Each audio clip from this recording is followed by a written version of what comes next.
The entrepreneurship cell at MANIT Bhopal hosted Stark Expo, staged in the metaverse. It provided a platform for the most innovative and disruptive startups from all over the country to interact with thousands of potential customers and investors. With our own IP and with our own technology and R&D, we have brought down the cost of a cobot to 1/10.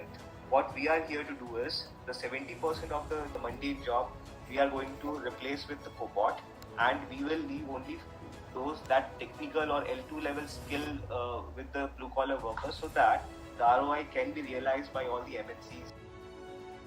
It's a smart water management system which is integrated with the IoT solution, which monitor the quality and quantity of water in real time.